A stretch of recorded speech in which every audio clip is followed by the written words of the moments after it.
তেহরানের রাতের আকাশে আলোর ঝলকানি, রং বেরঙের আতশবাজিতে বর্ণিল চারপাশ, পথে পথে মোটর শোভাযাত্রা।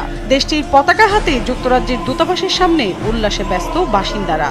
ইব্রাহিম রাইসির ছবি হাতে ধন্যবাদ প্রকাশ করছেন ছোট বড় সকলে।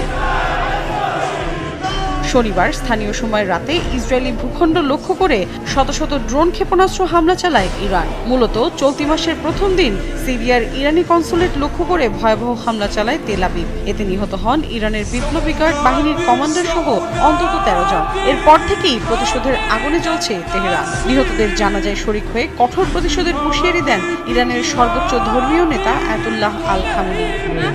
ইসরায়েলের অবশ্যই শাস্তি হওয়া উচিত। তারা অবরুদ্ধ গাজা উপত্যকায় যে বর্বরতা চালাচ্ছে তা ক্ষমার অযোগ্য। অবশ্য তেল আবিবকে লক্ষ্য করে চালানো এই হামলায় মিশ্র প্রতিক্রিয়া জানিয়েছেন বিশ্ব নেতারা। দখলদারদের লক্ষ্য করে তেহরানের চালানো ড্রোন ও ক্ষেপণাস্ত্র হামলার নিন্দা জানান ব্রিটিশ প্রধানমন্ত্রী ঋষি সুনাক।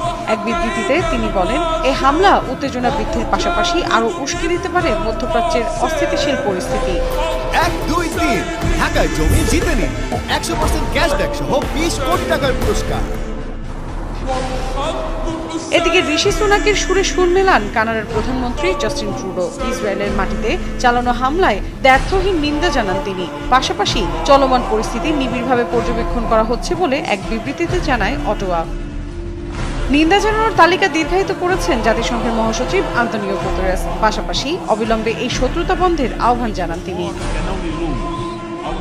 পশ্চিমা নেতাদের সঙ্গে যোগ দিয়ে ইরানের এই হামলার নিন্দা জানিয়েছেন অস্ট্রেলিয়ার প্রধানমন্ত্রী অ্যান্টনি আলবানিজ।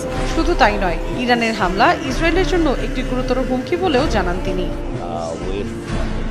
ইরানের এই অতর্কিত হামলায় কঠোর ভাষায় নিন্দা জানিয়েছে জার্মানি। দায়িত্ব জ্ঞানহীন এবং অযৌক্তিক হামলার মাধ্যমে আঞ্চলিক পরিস্থিতি আরও খারাপ হতে পারে বলে জানায় দেশটি।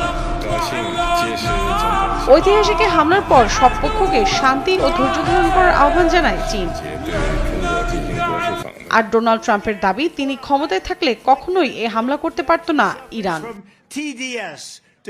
অন্যদিকে ইসরায়েলের ইতিহাসে প্রথমবারের মতো এ হামলা চালানোর পর সৌদি আরব জানায় আঞ্চলিক পরিস্থিতিতে উদ্বিগ্ন তারা। তবে তেহরানের প্রতি নিন্দা প্রকাশ করেনি রিয়াদ।